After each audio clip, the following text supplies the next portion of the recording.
Welcome to USA Global TV and Radio, where our mission is to provide education, entertainment, hope, and inspiration.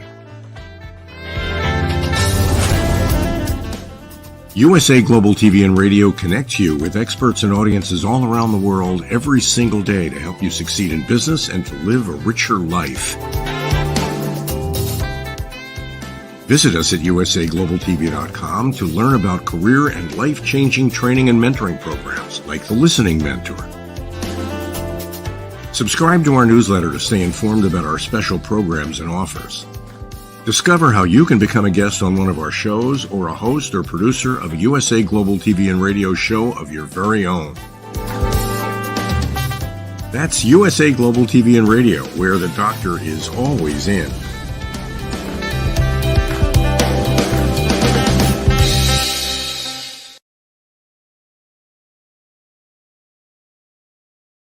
Hello, everyone. Good morning, good afternoon, good evening. Welcome home to USA Global TV and Radio.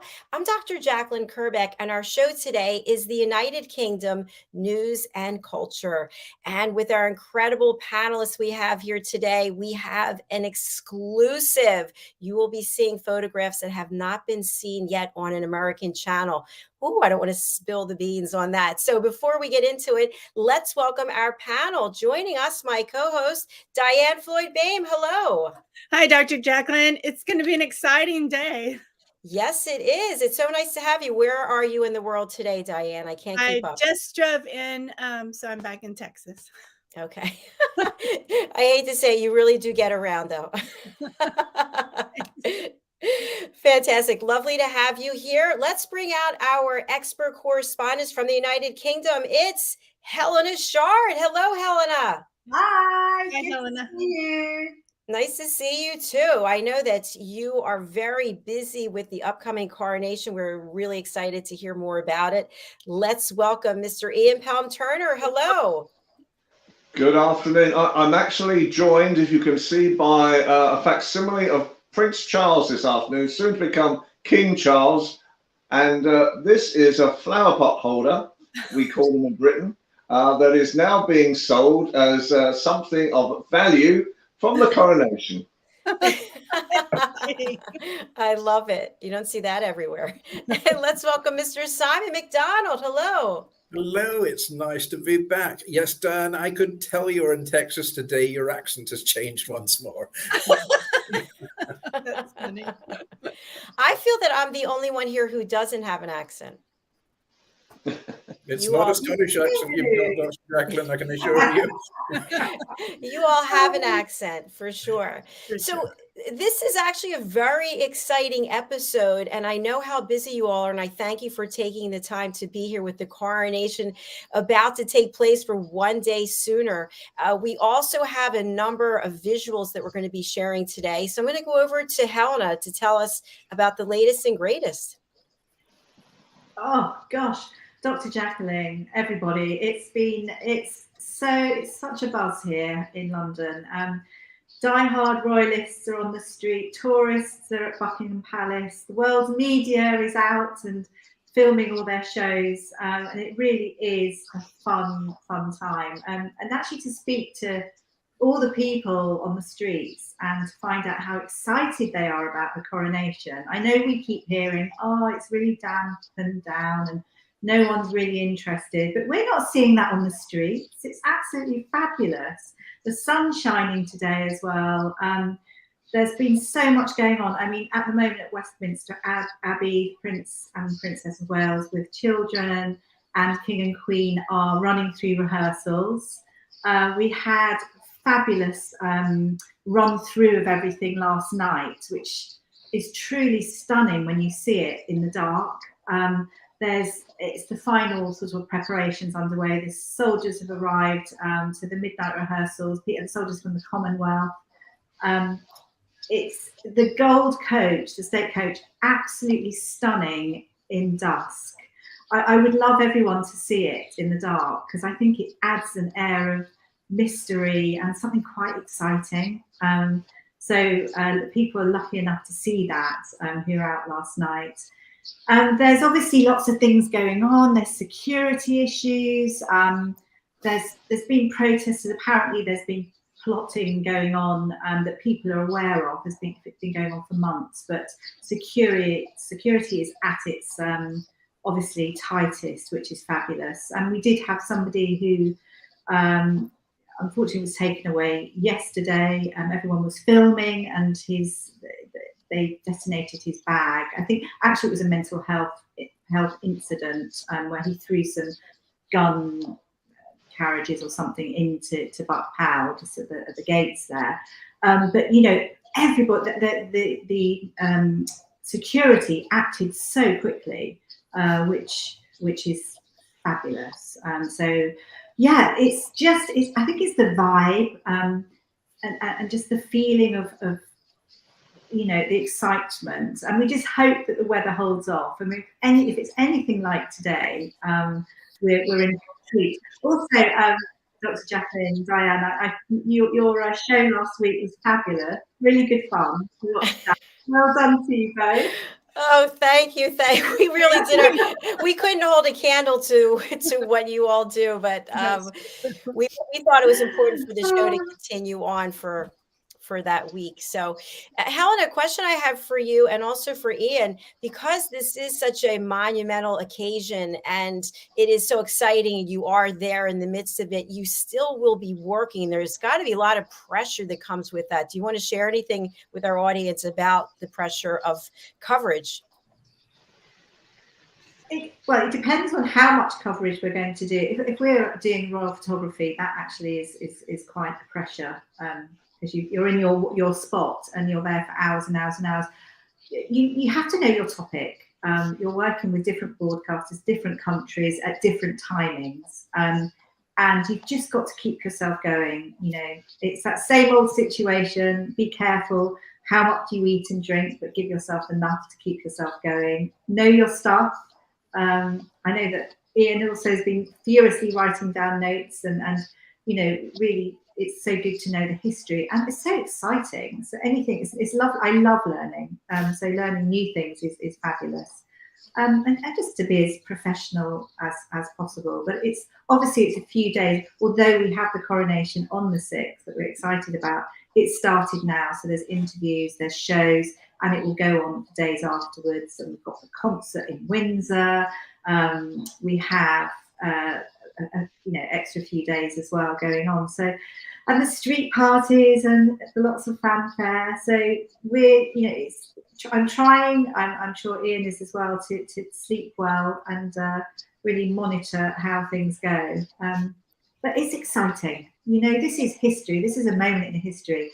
You know, we may never see anything like this again. Who knows? I'm so thrilled to be part of it. So exciting. I have a question for you. Helena, were you able to take a picture of the gold carriage in the dusk? I didn't. No, not in the dusk, unfortunately. There will be some pictures out there. I didn't personally get it. But, it just, you know, will there be another? I wonder if there'll be another rehearsal. I'm not sure. It just was super. It was magical. I can't explain it. And when you see, you know, the soldiers, you know, wonderful things like that. For me, there's like 56 countries' flags, and you could see the flags marching down the Mall, and obviously the 56 flags that make up the Commonwealth, peace, prosperity, and it was actually really dazzling to see that unity, inclusivity, all the things that King Charles stands for. So. And in the gold staked coach, I know that you were talking, it made me chuckle when you were saying about it being 100% gold. So the gold, just to say a little bit more, the gold staked coach it's an enclosed 8-horse drawn carriage. It was actually commissioned for King George III and was made in, I think it's 1768. But it's obviously not solid gold, because otherwise it would just melt. Unlike St Edward's crown that is gold, but it's gilt wood, so it is solid wood, obviously coated in gold. It's wonderful. It's got 3 cherubs on, and I believe they stand for England, Ireland and Scotland. So they've missed Wales out. We haven't got there yet as to why, but and fun stories about it. I mean, it looks stunning, but I know that when the late Queen rode in the carriage, they sort of gave her a hot water bottle under the seat because it was so cold, and it is supposed to be incredibly uncomfortable. I know that King Charles, Queen Camilla will be riding in it on the route back, so from Westminster back to Buckingham Palace, and it's a shorter journey. So it'd be lovely for photo opportunities. But yeah, we hear it's quite uncomfortable. But we do have some nice pictures of the coach as is, but not in the dusk. It would have been beautiful. But, so Helena, so the inside of the coach is basically hasn't been modernized at all. It hasn't. I mean, it may have been. It has little tweaks to it, but no, it's incredibly heavy, and I think it's having been made in 1768. You can well imagine. But it's used on state occasions. It still is used because it's so beautiful. But it's not that modern. No Sirius radio and no air-conditioned seats, I guess. Unfortunately, no. That's the other one. That's the other air-conditioned coach that they're using to actually travel to Westminster Abbey. So they're not silly. But just think how exciting that is. I mean, not everybody ever gets to sit in that coach, and so it might be uncomfortable. But you're sitting where your family was for generations. I just think that's powerful. Absolutely. Yeah, it's so good. I think, do you know as well, I think the actual coronation starts at 11 till 1, I think it is. But you can imagine that people have been camped out now for days already. So it's madness. Absolute madness. I'm so happy for y'all. Oh, and I know there's the thing that people have been talking about. I don't know whether you've heard about the pledge that people have been asked to join in. It's a new element to the coronation, and it's oh gosh, talk about controversial. The whole world is talking about it, but it's basically pledging allegiance to the King, King Charles, defender of all, and. I personally don't think it's such a big deal, but honestly, the amount that's been going on about it, people think it's a bit of a liberty to put that in, but I think it's been done to include people. And obviously it's an invitation for those who want to take part in the new element to pledge allegiance to King Charles. And I don't understand what the problem is. I don't know what people think. And isn't it the case as well, Jacalyn and Dianne, that children across the US, they pledge allegiance to the flag every day? So I'm told. Yeah, there's been a lot of controversy about that too. Yeah, but I agree with you. I mean, for me, I see a pledge, no matter which country you're from, that you love your country, and it's a way to unite everyone, to be proud of your country, and so I don't have a problem with the pledge. Yeah, sadly, north of the border here in good old Scotland, there are far too many Republicans, shall we say, who are turning their back on this, and it's actually. It's not very nice. It's kicking up quite a storm here. I'm all in favour of the monarchy, and I think they've done a fabulous job. They certainly earn their keep, in spite of all the Republicans saying, they're freeloaders, we're just paying money out and so on. What do we get back? Well, we wouldn't have a fraction of the tourism and a fraction of the standing in the global community without our royal family. So I think they're very, very important asset to the UK. So that's it. But no, Scotland, I'm afraid that the feeling is not as it should be. A very good perspective. Thanks for sharing that. Ian, what are your thoughts? I think at the moment, I've been working with channels across the world over the past couple of weeks. I've been fighting the cause and the case of King Charles, and And also, every time I do an interview, they keep on bringing up, well, is he well liked or not? You'll see on Saturday how well he's liked. You'll see on Saturday hundreds of thousands of people lining. Some of them have been there for 10 days just waiting to get a glimpse of King Charles. So I think that answers the question in the first place over how popular is the monarchy. Yes, they've got to make changes, and I think everybody agrees with that. Yes, I don't believe that Harry and Meghan have been handled that well either way. But I think at the end of the day, as I always say, that it is time for them to come together again. And I think, you know, the reality at the moment is that the coronation, I hope, will be a linchpin and really a springboard to actually promote Britain again across the world, because we need it.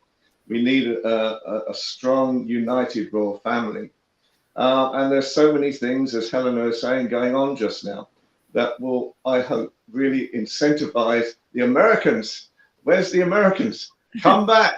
We need you. We need you in droves in London especially.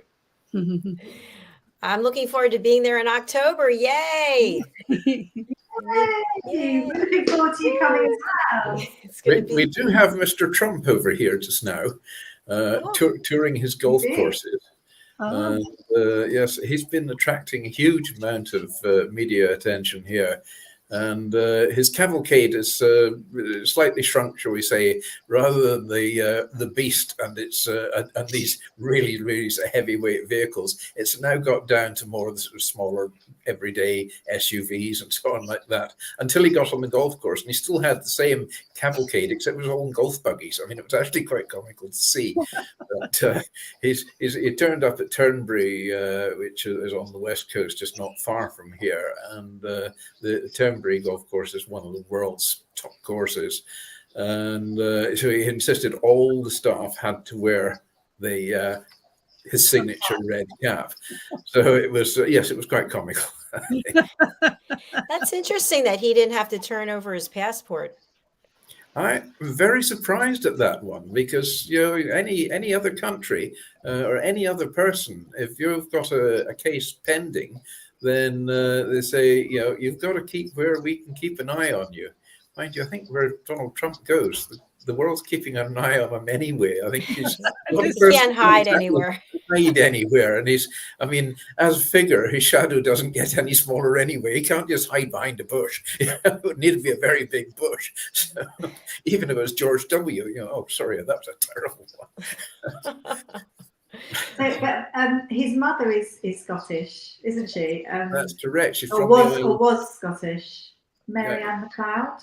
Yes, that's right. Yes, she's well from the Isle of Lewis, which is one of our outer islands, a pretty remote part of the world, but that's where she's from. So surprisingly, he doesn't speak the Gaelic, because just about everybody on Lewis does. So maybe one of these days he might pick it up. I don't know.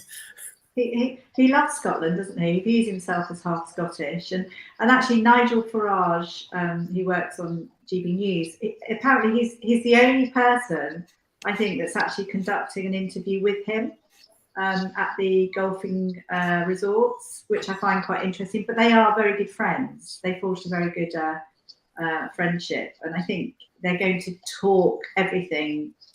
I don't know, politics, you know, his future political career and things like that. So it should be an interesting interview. He's very lucky, Nigel Farage. So we'll see what happens. Yeah, Any idea when that interview is taking place? I think it's tonight, isn't it, guys? I'm pretty sure. Yeah, I think it's going out live tonight, if I'm right. Yeah, that's what I think. So interesting. there we go. There you go. Well, that will be an interesting one to watch and so on as well. Let's see how many charges get trumped up this time. Oh my gosh, that's horrible. Well, Back to Charles. I have a silly question. So once he's crowned king officially, I'm almost embarrassed to ask, but I really want to know. Does he get to like say, I would love to see this, this, and this happen, and kind of talk to Parliament about it in the background, or how does all that work that he can share some of his wonderful ideas about the environment and so forth? He has to actually be apolitical. It's the monarch should not be seen to be taking any political sides, and that's how it's been for quite a long time. Otherwise, they can get in some seriously deep water. So they have a weekly meeting with the Prime Minister of the time, to discuss over what's been going on. But they are not allowed to vote. They can't take political bias openly. That's interesting. I have to be diplomatic here. Yeah. Struggling. Yeah, because I knew they weren't supposed to take sides, but at the same time, you're a human being and you have certain things you would really feel passionate about. And so I was just curious how you can kind of figure out how to work around some of that. Yeah, I think it's an interesting one because obviously we know him, we know what he stands for, we know his beliefs, and obviously politically, okay, he can't go down that strong route, but he stands for what he believes in, and it's what he believed in, for years and years and years. I think even from a young boy. Well, I would say probably from Gordonstone days at college. So I think he gave his first speech, I think in 1970, and that was to do with the plastic and what's going to happen. We can't recycle it, and come on, guys. So he's been working on things to do with the environment for years and years and years, and that's not going to change. And I know Princess Anne did a great interview. Was it last night or the other night? I forget. I'm losing track. We're so busy. I'm losing track of the days. And she talked of her brother, saying that he won't change. Being king is not going to change him. He is fundamentally a strong character. He's, a good, caring, heartfelt person, and that's not going to change. So, yeah, it was a great interview she gave. That's wonderful. Have to look for it. Yeah, I just want to make sure that we get to the unseen collection of photographs. How exciting is that? So I'm going to spotlight Ian to tell us about this monumental occasion. Okay, so basically you are our favorite TV show. So Helena and I decided that we would give you a global exclusive. Other channels like NBC and Fox are going to be using this over the next few days. So you are the first in America to actually see this. So basically, what we're about to see are some photographs taken by I not know whom, and I don't know how they were taken as well at the particular times. They're very significant because these photographs really highlight several decades of the royal family. And the ones that we focused on at the moment are a few photographs of the royal coronation in 1953. Now, basically, the story behind this is that a very leading entrepreneur, Adam Rosenfeld, and Unseen Collection, have worked together to actually produce really a book that will be part of a sales effort to actually promote King Charles and to raise funds for the different charities over the next year. The photographs themselves were found in the attic of a building. And at that time, nobody realized the significance of them until they blew the dust away. And there are several hundred photographs that have actually been found showing all sorts of periods of history in Britain at the same time, really from the 1930s, really through to the 1970s. Ian, what do we know about the building where the photographs were found, or maybe the office space or whatever that space was? Who was in there beforehand? Do we have any idea? No. Everything is being kept very, very secret, quite honestly. The current people who are leading the project, let's say Adam Rosenfeld and the Unseen Collection team, are really just wanting to promote the imagery without talking too much about the background to these photographs as well. So basically, when I looked at these photographs, and as you know, I used to do commission royal photographs as well, I could see a number of really errors, technical errors in these photographs that would not have happened by the really one of the most renowned royal court photographers called Barron. So when I started studying this, I thought, well, how on earth has someone else been allowed to take iconic scenes of royal events? But in reality, normally he would not have allowed anything like this. He had an ego just as big as his camera. And the reality was that when he was taking photographs, everybody had to focus on him and do as they were told, even members of the royal family, because basically he was a great friend of Prince Philip. And that's how he became a court photographer in the first place. But as we go through some of these photographs, you'll start seeing that in reality, there are technical errors to these that people like myself can pick out. And I noticed straight away that these photographs were not taken by someone like Barron, but who took them? How did they get access to this? Because obviously someone was stood alongside him, but who it was, how it came about. The only thing that are written on some of the images, on the prints, I should say, is a name W. Jones. But nobody knows who W. Jones was, whether it was a man or a woman. When I used to check out from all the libraries and all the librarians from the past as well, who would have known about these images, nobody has got any recognition at all over who or how they were taken. So they've become a complete mystery.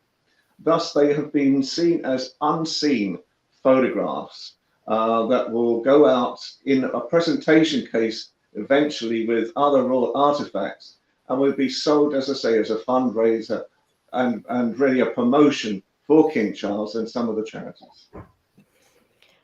The unseen collection. I love it. Thank you for bringing it here to us today. Let's just get started. Anything that you want to tell us about? So it's really if you move forward to the first image slide, which should be, I think, hopefully, yes, that one. Now you see someone like Barron, who was an absolute genius when it came to taking royal photographs, would never have taken a photograph like this. And there's several technical errors to it that he would never have allowed himself. So the first technical error is that, as you can see on the sides of the photographs, parts of the bodies of some of the guests at the event have been cut off. That is a total no-no. Barron would never have done anything like this, first of all. Secondly, if you look closely at the eyesight focuses of the royal family members, it's all over the place. Barron would have got everybody together. He would have made sure that the whole of the group were beautifully framed as well. And he would have made totally sure that every set of eyes were actually focused in on him. And then I looked at the actual focus, which is very important as well. The actual focus of the images at the front are slightly out of focus. Now, again, Barron would never have allowed anything like this to happen. And then lastly, as you can see at the back of the photographs, are people almost in shade. Now, those images with Barron, everybody would have been perfectly lit. Everybody would have been seen perfectly. And so how this image was taken, obviously, at the same time as Barron was getting ready to take his photograph, how this was seen, who took this, is totally a mystery to everyone who's ever seen these images. It's incredible what you just shared. I wouldn't have even noticed the things that you said, but now that you said it, they do stand out. And you see, it's a typical of the mistakes and the technical errors that were, with these photographs, for me, they straight away, I could see, issues with them.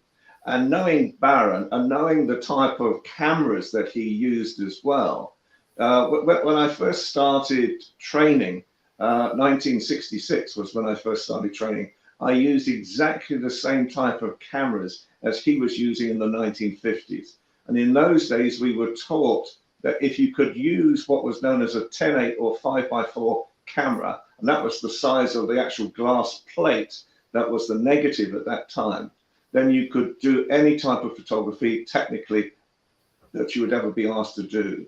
So we trained on things like that. These are very, very heavy cameras, to say the least. And when sort of someone like Baron took them, they would be on a tripod. I mean, every person would be beautifully lit. They would be totally in focus as well. Ian, can you share with our audience some of the people who are in this photograph? Okay, so obviously center is the Queen and the Queen Mother. I think Philip is just behind, so I haven't got my glasses on. I'm looking at it long-sighted. It is Philip just behind. And you see, even the whole way that these photographs are taken, you're losing some of the faces. Some of the people at the back you can't see. It just didn't happen. When you take royal photographs, commissioned royal photographs especially, you make sure everything is accurate, because your name and your reputation relies upon it forever afterwards. And on an occasion like this is what we might call, in my own business, a snatch shot. What I mean by a snatch shot is that someone has taken a photograph whilst Baron was setting up, but who it was and how did this photographer, male or female, be allowed to sort of take these images. And a lot of them go back really to George V in the 1930s as well. How on earth he's got all these photographs, or she has got the opportunity to take these photographs, nobody knows. It's a total royal mystery. Who is the woman two behind? Let's see, one from the left side. 1, 2, 3. She's wearing a long dress and sort of has a jacket over her shoulders. She's wearing a crown. I think is that Margaret, the Queen's sister? I can't actually. Sorry, I need to bring the camera. Yes, to the left of the Queen is Princess Margaret. Margaret. Immediately to the left, or two to the left? No, immediately to the left. So one back, immediately to the left is the Queen, is Princess Margaret, the Queen's sister, and immediately behind to the right is Prince Philip, and next to the Queen is the Queen Mother. And below that, the two children is Charles and Anne. And Prince Charles is 4, isn't he? He's 4 years old in that, and he actually attended the coronation in 1953. And I think he sat next to the Queen Mum, so the late Queen's mother, you can see there. And he was also sat next to Princess Margaret, the late Queen's sister. Princess Anne is only 2 there, and she was too young to attend, but obviously she's in the group shot. So don't they look fun? It's so funny. Beautiful. So if he or she came forward and were able to prove that they took these photographs, would they own them? Absolutely, but they'd be about 130 by now.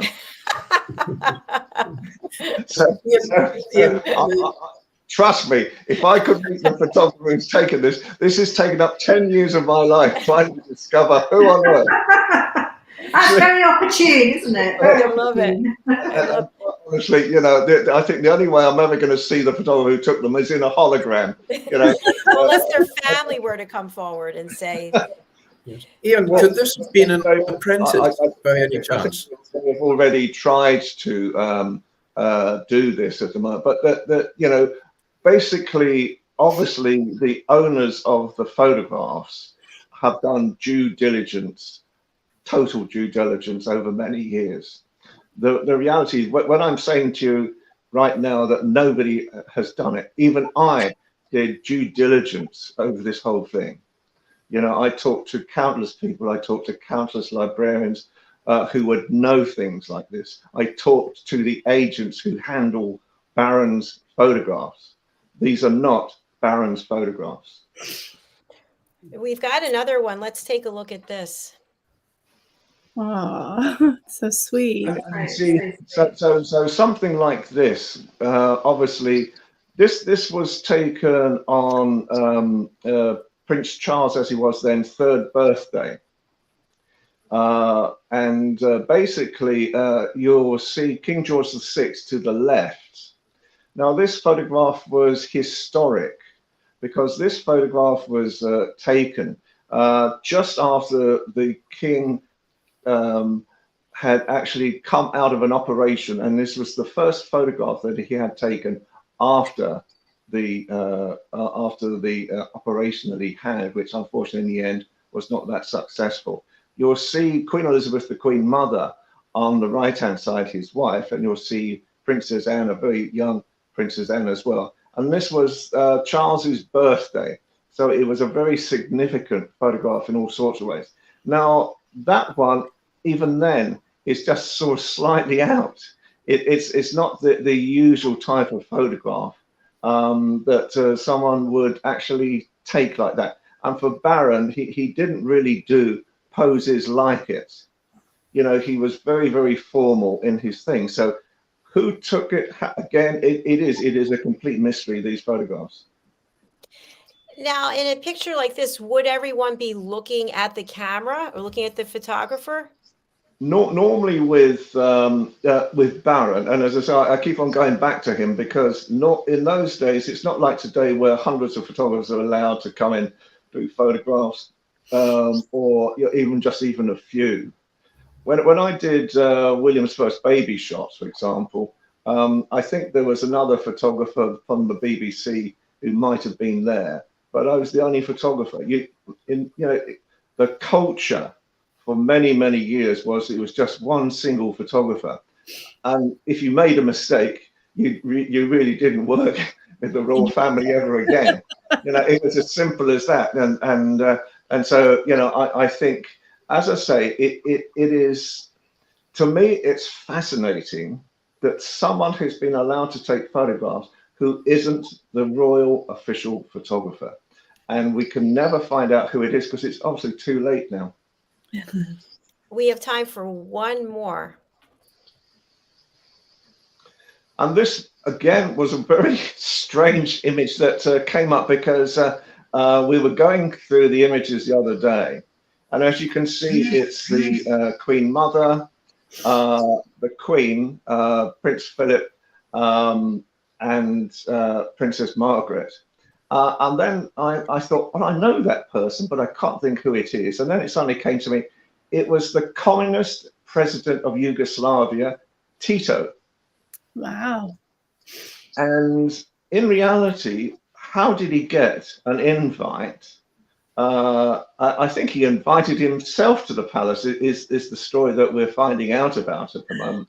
And again, you see, this photographer has been allowed to take this image. But this image is not the type of image that Barron, and I keep on harping about Barron, but there was only one royal photographer at the time. I keep on harping on about this because it's been used with a flash gun. This is not the style of Barron. So this has been used with a flash. It's obviously quite a sad shot because obviously King George VI by this time had died, hence no King George VI as well. So it was a very unusual shot that we looked at. How did President Tito, these photographs seem to really put up all sorts of questions. How on earth did President Tito get into Buckingham Palace? He was a communist president at the time, which was totally alien to any political, affairs of the time for the British government. How on earth was he photographed? We do not know. Interesting. Fascinating. Maybe that's why they look so solemn. Do I really have to stand next to him? Yeah. Wow. Yes. Ian, would Baron have had an apprentice that he would take with him on any of the shoots? Because I'm looking at the first photograph there. I mean, that was right bang in the middle, albeit probably further forward than Baron would have taken the photograph to get everybody in. He would have been an apprentice, but the apprentice wouldn't be allowed to touch the camera. Yeah. You see, and this is the point, is that the whole culture in those days is one photographer, one opportunity, and beautifully lit, beautifully taken. Baron, in reality, was a celebrity and society photographer, and he became great friends with Prince Philip. So that when Prince Philip wanted to start, having occasions photographed, then he invited Baron. So in reality, then, if you can imagine the scene, huge arc lights, powerful lights would have been used by Baron to light everybody. Everybody would be pin sharp. Everybody would be looking straight at camera. That was the style of the period.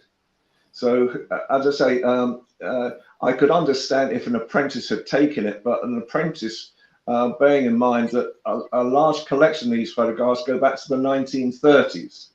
So that would have put the apprentice probably in their 40s or 50s, and that he wouldn't have had such a person.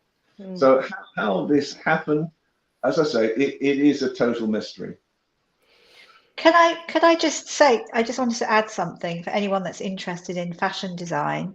The wonderful dress that the late Queen is wearing, the late Queen is wearing, is actually designed by Sir Norman Hartnell, and he's a fabulous, well-known fashion designer here, and I think it weighs something like 15 pounds, and it's got 10,000 pearls, and it's got star lilies on it, orange blossoms. It's known as the Sweetheart neckline. And I think it actually took him 8 months of research to actually, although it looks quite simple, to actually design it. And after making this dress, which I think is stunning, it's got short sleeves as well, because we're seeing the gowns, etc., on top of her. It's got little cut short sleeves and the Sweetheart neck.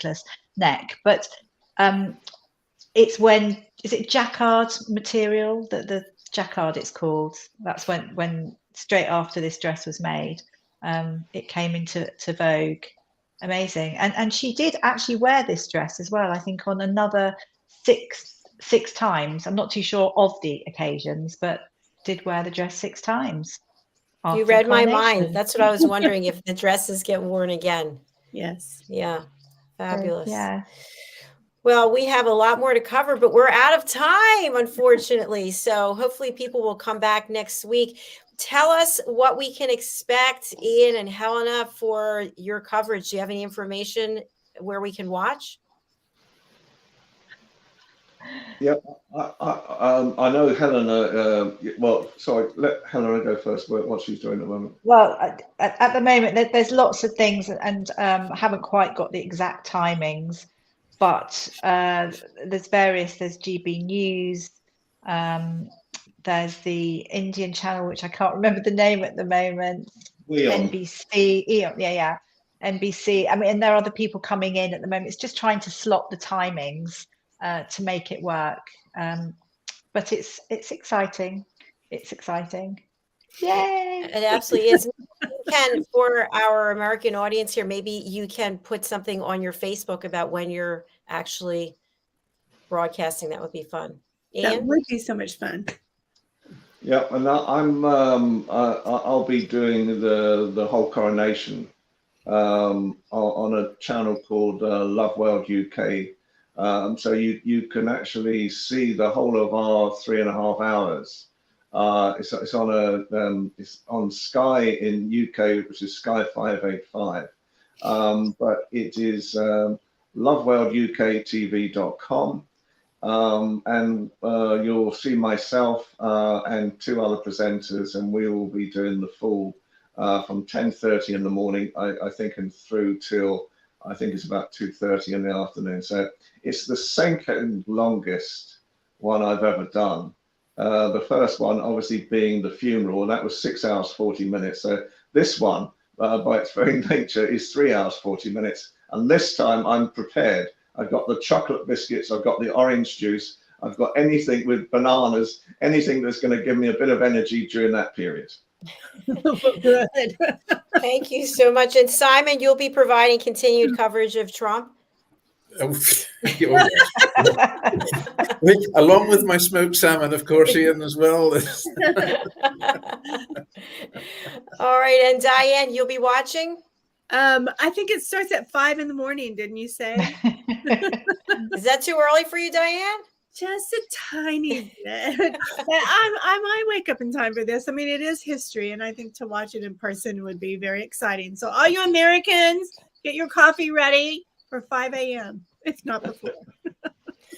Fantastic. Well, thank you to each of you for being here today and for bringing this incredible unseen collection of pictures and also information about the coronation. And Simon, what's going on there in Scotland. We wish you all the best. Get some rest.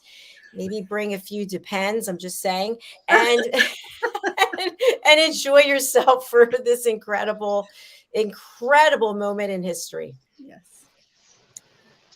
Yes, I will be watching in from Scotland. I can assure you, at least there's one of us from north of the border that's going to be watching the show.